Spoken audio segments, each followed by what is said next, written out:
From the rising of the sun to its going down, the Lord's name is to be praised. Let us open our hearts to his presence and listen for his voice in the stillness of this evening hour. Our evening sacrifice, the desire of ages, chapter 22, imprisonment and death of John, January 9th. Was it for crimes that I have done? He groaned upon the tree. Amazing pity, grace unknown, and love beyond degree. At the cross where I first saw the light, and the burden of my heart rolled away.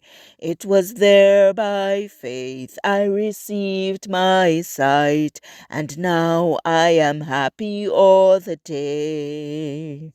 This chapter is based on Matthew 11, verse 1 to 11, Matthew 14, verse 1 to 11, Mark 6, verse 17 to 28, and Luke 7, verse 19 to 28.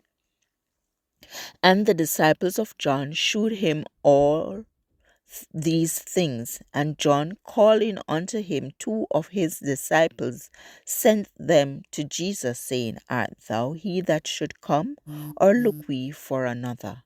Luke 7, verse 18 and 19. These questions were not without effect. Doubts which otherwise would never have arisen were suggested to John. Satan rejoiced to hear the words of these disciples and to see how they bruised the soul of the Lord's messenger. Oh, how often those who think themselves the friends of a good man and who are eager to show their fidelity to him prove to be the most dangerous enemies. Oh, how often, instead of strengthening his faith, their words depress and dishearten. Like the Savior's disciples, John the Baptist did not understand the nature of Christ's kingdom.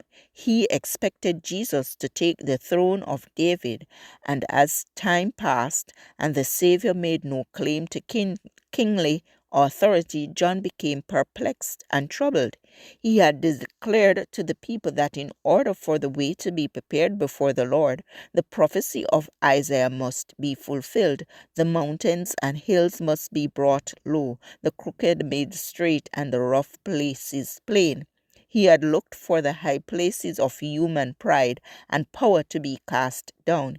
He had pointed to the Messiah as the one whose fan was in his hand and who would thoroughly purge his floor, who would gather the wheat in his garner and burn up the chaff with unquenchable fire. Like the prophet Elijah, in whose spirit and power he had come to Israel, he looked for the Lord to reveal himself as a God that answereth by fire.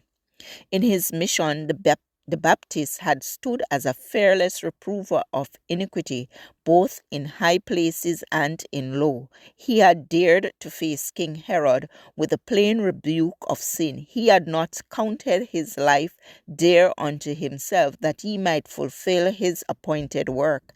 And now from his dungeon he watched for the Lion of the tribe of Judah to cast down the pride of the oppressor and to deliver the poor and him that cried. But Jesus seemed to content himself with gathering disciples about him and healing and teaching the people. He was eating at the tables of the publicans, while every day the Roman yoke rested more heavily upon Israel, while King Herod and his vile paramours worked their will, and the cries of the poor and suffering went up to heaven. This passage was taken from The Desire of Ages, page 215 to 216. Pacific Press Publishing Association, copyright 2005, or Evening Sacrifice, January 9th. I encourage you to connect with God and receive strength to overcome obstacles each day. Thank you for listening. Please join us tomorrow as we offer up our evening sacrifice.